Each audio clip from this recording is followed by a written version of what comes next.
Good morning, students. Very warm welcome to our online class once again. I am Braj Mohan Tiwari, your SST teacher. Today I am going to teach you Political Science, Chapter 4, and the topic is the Judiciary, अर्थात न्यायपालिका. In this chapter, you will learn about the structure and working of the Indian judiciary, about the Supreme Court and High Courts, about the functions and role of subordinate courts. Why is it important for judiciary to be independent? इस अध्याय में हम भारतीय न्यायपालिका की बनावट और कार्यकलाप पर चर्चा करेंगे। उच्चतम न्यायालय और उच्च न्यायालयों के बारे में पढ़ेंगे। अधीनस्थ न्यायालयों के क्रियाकलाप और भूमिका पर चर्चा करेंगे और अंत में न्यायपालिका का स्वतंत्र होना क्यों महत्वपूर्ण है, इस पर चर्चा करेंगे। Let us start now. Laws are the pillars that support the functioning of a democracy. But if there are laws, there is also dissent and violation of laws. The violations give rise to disputes which could be between individuals, between groups, or between individuals, groups, and government. To resolve these disputes, we need a system of courts which is collectively known as the judiciary. कानून या विधि किसी भी लोकतंत्र के सुचारू रूप से काम करने में मदद करते हैं, यानी कानून ऐसे स्तंभ हैं जो लोकतंत्र के क्रियाकलाप को सहारा देते हैं। But if there are laws there is also dissent, लेकिन यह भी सर्वविदित है कि कानून होते हुए भी असहमति होती है और कानूनों का उल्लंघन होता है। अब इन कानूनों के उल्लंघन के कारण विवाद उत्पन्न होते हैं जो दो व्यक्ति के बीच में हो सकते हैं, समूह और व्यक्तियों के बीच में हो सकते हैं, समूह व्यक्तियों तथा सरकार के बीच में हो सकते हैं। तो जब विवाद उत्पन्न हो तो इन विवादों का निपटारा कौन करे? तो इन विवादों को निपटारा करने के लिए हमें एक न्यायिक प्रणाली की आवश्यकता होती है, जिसे हम सामूहिक रूप से न्यायपालिका कहते हैं। Now come to the topic Indian judiciary, यानी भारतीय न्यायपालिका। भारतीय न्यायपालिका के स्ट्रक्चर, भूमिका, पावर इत्यादि पर हम चर्चा करेंगे। Now come to the main topic, Indian judiciary, the administration of justice and settlement of disputes of different kinds is an important function of the government. सरकार का प्रमुख काम विवादों का निपटारा और लोगों को न्याय प्रदान करना है। The judiciary, which is the third organ of the government, is responsible for imparting justice and thereby strengthening democracy. तो न्यायपालिका, जो कि सरकार का तीसरा अंग है, तीसरा महत्वपूर्ण अंग है, न्यायपालिका ही लोकतंत्र को मजबूत करती है निष्पक्ष न्याय प्रदान करके, यानी लोगों को निष्पक्ष न्याय प्रदान करना न्यायपालिका का काम है। Justice is possible only if the judiciary is impartial, और न्याय तभी संभव है जब न्यायपालिका निष्पक्ष हो। Therefore, it is important that the judiciary remains independent of the influence of other two organs of the government, the executive and the legislature. जैसा कि आप जानते हैं, लोकतंत्र के तीन प्रमुख अंग होते हैं, कार्यपालिका, विधायिका और न्यायपालिका। तो न्यायपालिका तभी स्वतंत्र रह सकती है जब यह विधायिका और कार्यपालिका के हस्तक्षेप से मुक्त हो। Now come to the next topic, structure of the Indian judiciary, यानी भारतीय न्यायपालिका का बनावट, भारतीय न्यायपालिका की बनावट या संरचना। The judiciary works through a network of courts. Bharat में न्यायपालिका एक नेटवर्क के तहत काम करती है। For justice to be imparted, there should be more than one court of appeal. न्याय प्रदान करने के लिए एक से अधिक अपीलीय अदालत की आवश्यकता पड़ती है। If any person feels that they have been wrongly accused in the first trial, they should have the right to appeal to a higher court. यदि किसी व्यक्ति को महसूस होता है कि उसके साथ प्रथम सुनवाई में पक्षपात हुआ है या गलत फैसला आया है, तो वह व्यक्ति उच्चतर अदालतों में अपील कर सकता है। Now move to the next page.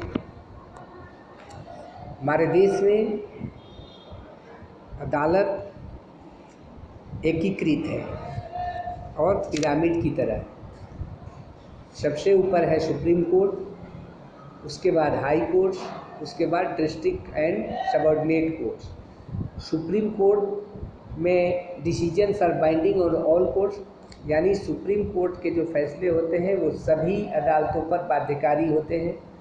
Can move cases from lower courts to itself, यानी सर्वोच्च न्यायालय में नीचे जो सुनवाई होते हैं उस मामलों को जब लोग या अभियुक्त असंतुष्ट होते हैं तो सुप्रीम कोर्ट में उसकी सुनवाई होती है। High court can hear appeals from lower courts, और उसके नीचे है सुप्रीम कोर्ट के नीचे है हाई कोर्ट। उसमें ऐसे मामलों की सुनवाई होती है जो निचली अदालतों के विरुद्ध, यानी निचली अदालतों के फैसलों के विरुद्ध अपील पर सुनवाई हाई कोर्ट्स करते हैं। और डिस्ट्रिक्ट एंड सबऑर्डिनेट कोर्ट्स सबसे नीचे है, यानी जिसे हम अधीनस्थ अदालतें या निचली अदालतें कहते हैं। Deals with criminal and civil cases, इसमें फौजदारी और दीवानी मामलों की सुनवाई होती है। जो मामले जिलों या निचली स्तर पर उत्पन्न होते हैं उन मामलों की सुनवाई निचली अदालतों में होती है। रोल ऑफ जुडिशियरी, अब न्यायपालिका की भूमिका क्या है लोकतंत्र में। तो पहले आप ये न्यूज़ क्लिपिंग को पढ़िए, उसके बाद अध्ययन करिए। In the news clippings we find that the supreme court and the high court have passed judgments on important issues ranging from questioning government orders to protecting the rights of people।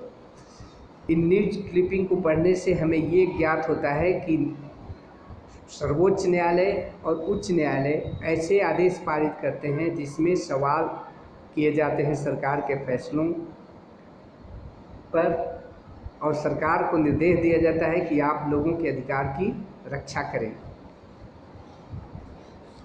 Broadly speaking the judiciary does the following work.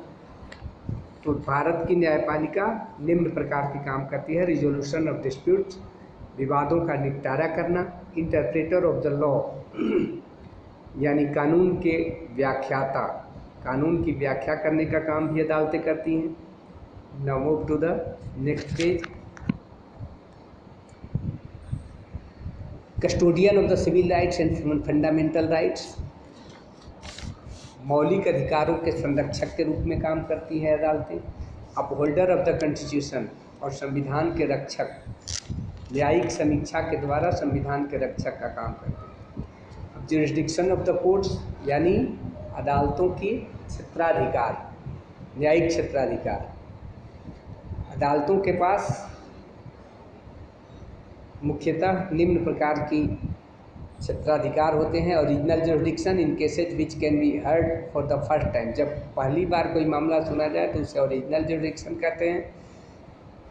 और appellate jurisdiction when it hears an appeal against a case which has already been tried by a lower court. और निचली अदालतों के फैसलों के विरुद्ध जब सुनवाई होती है तो उसे हम अपीलीय क्षेत्राधिकार कहते हैं। एडवाइजरी जुरिसडिक्शन, यानी परामर्श देने का क्षेत्राधिकार, यानी किसी संविधान से संबंधित मामले पर कोई परामर्श दे तो उसे हम एडवाइजरी जुरिसडिक्शन कहते हैं। और सुपरवाइजरी जुरिसडिक्शन अर्थात पर्यवेक्षण का अधिकार, when it supervises the functioning of the lower court, यानी निचली अदालतों के क्रियाकलाप का पर्यवेक्षण करने को सुपरवाइजरी जुरिसडिक्शन कहते हैं।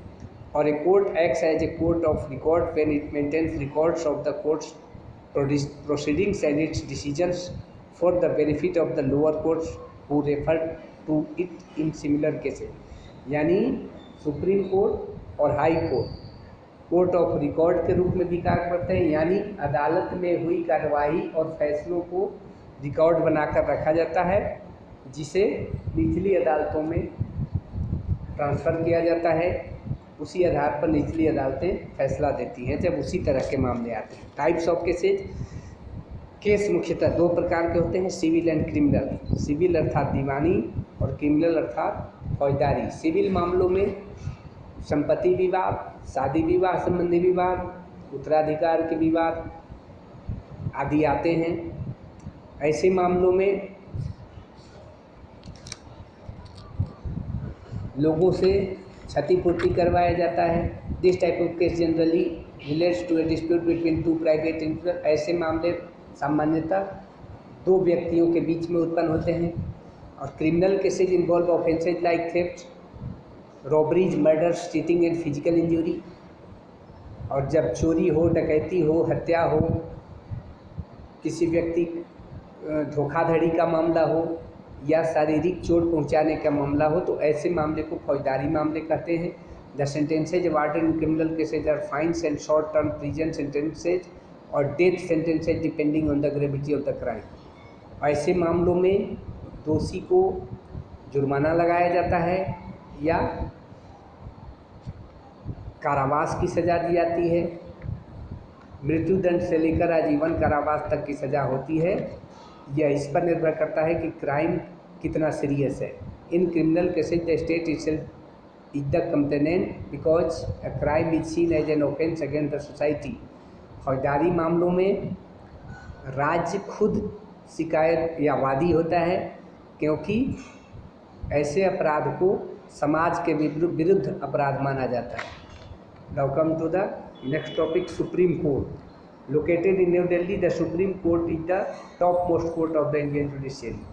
यानी नई दिल्ली में स्थित सर्वोच्च न्यायालय भारतीय न्यायपालिका के सबसे ऊपरी स्तंभ पर है। It redresses both civil and criminal cases as well as those relating in the interpretation of the constitution। यह दीवानी और फौजदारी मामलों के साथ साथ संविधान की व्याख्या का काम भी करती है। कंपोजिशन यानी गठन, the supreme court consist of a chief justice who heads the proceedings of the court. Supreme court में एक मुख्य न्यायाधीश होता है जो सुप्रीम कोर्ट के क्रियाकलापों का प्रधान होता है। देयर आर 25 अदर जजेज हु वर्क विथ हिम।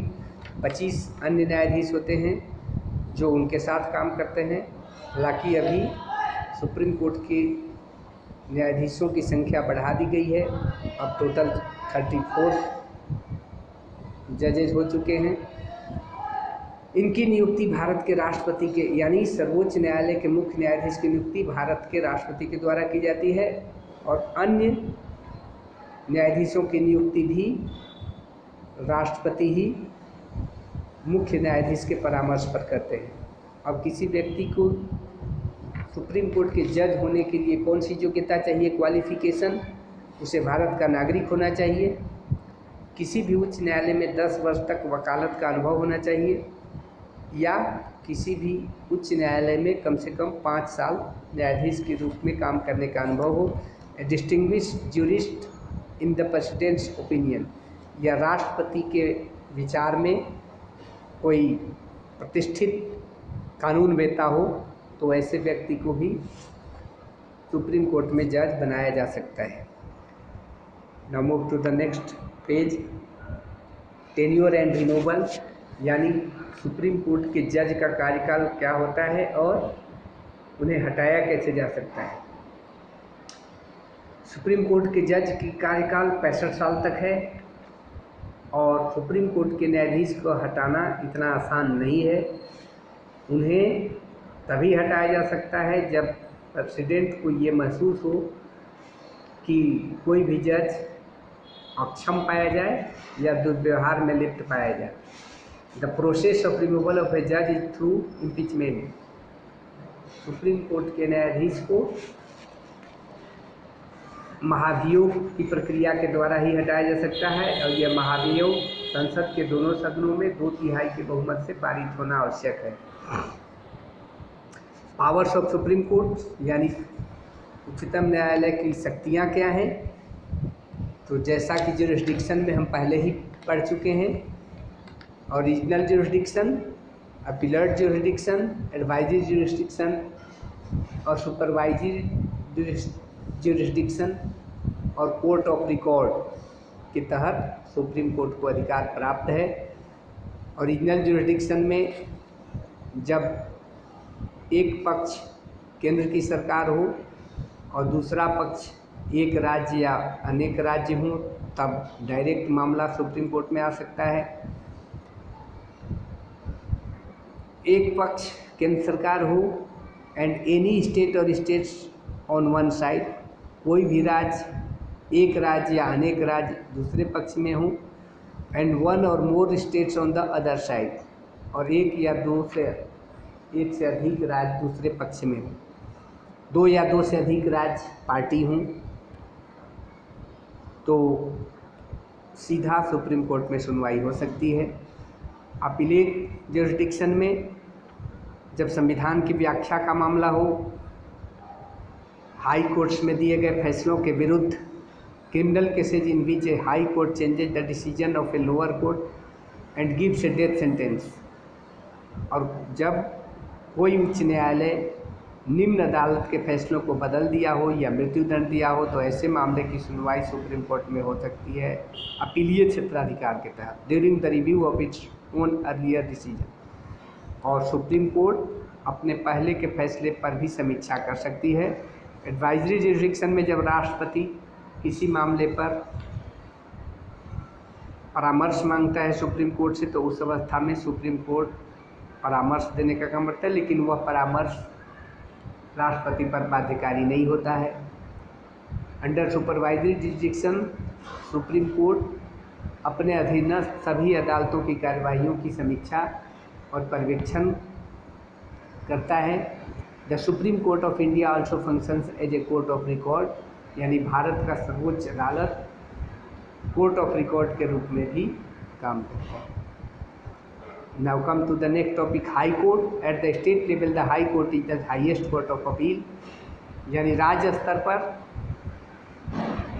उच्च न्यायालय राज्य स्तर पर सबसे ऊंचा अदालत है, ऊंची अदालत है।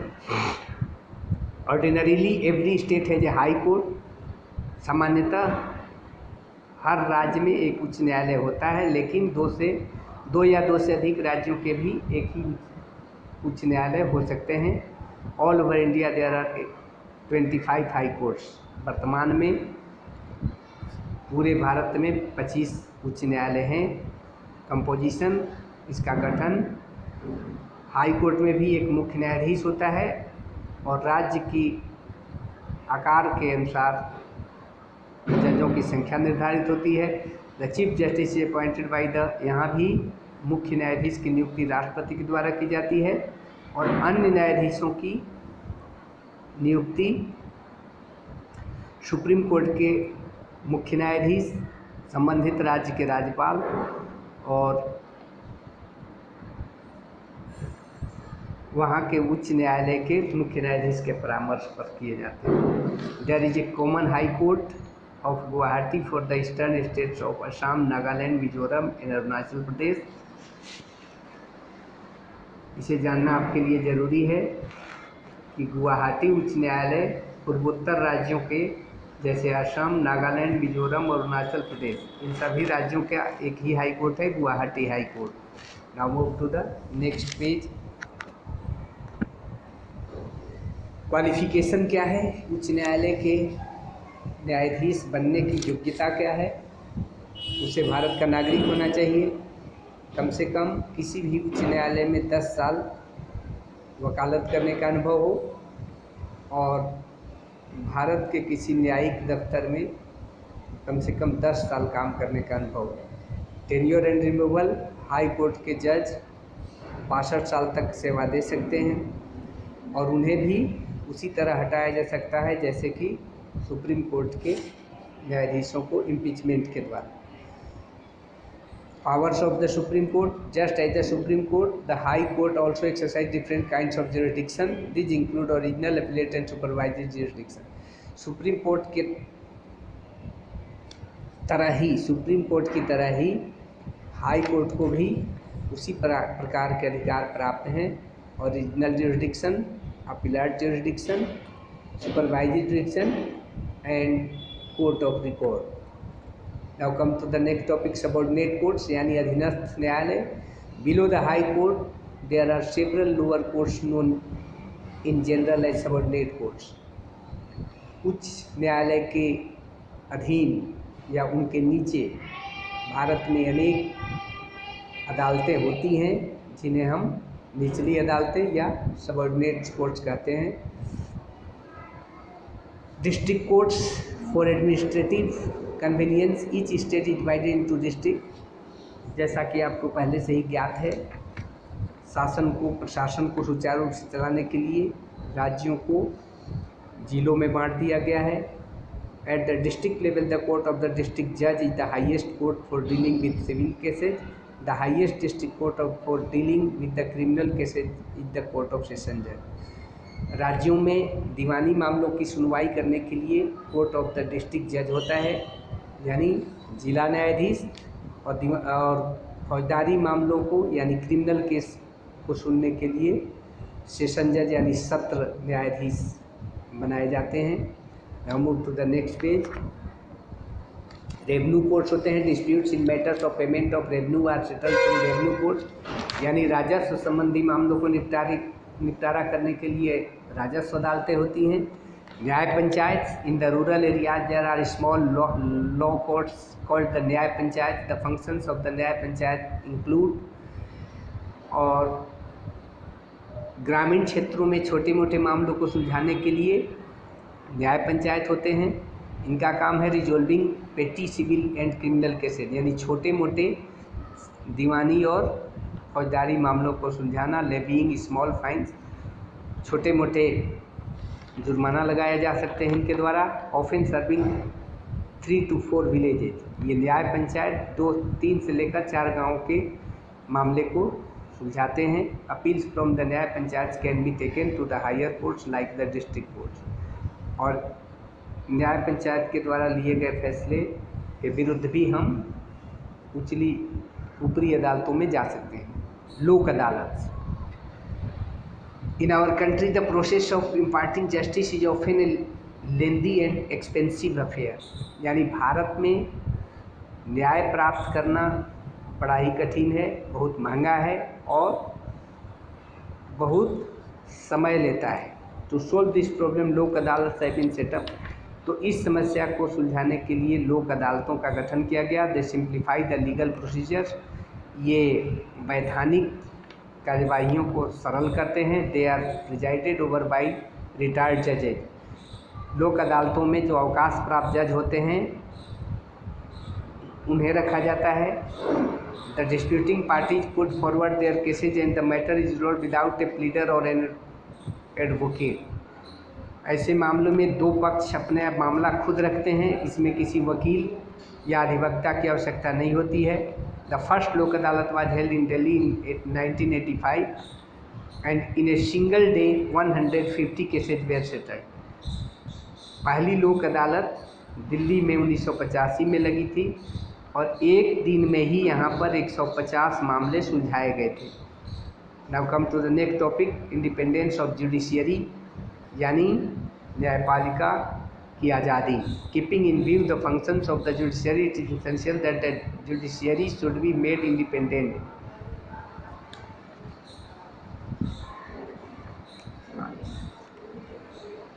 न्यायपालिका के कार्यकलाप को ध्यान में रखते हुए यह आवश्यक है कि अदालतें स्वतंत्र हों। Now move to the next page. Only an independent judiciary can ensure that the rights of the citizens are protected. जब न्यायपालिका आज़ाद हो, स्वतंत्र हो, तभी यह सुनिश्चित किया जा सकता है कि अधिकार, जो नागरिकों के अधिकार हैं, वो सुरक्षित हैं।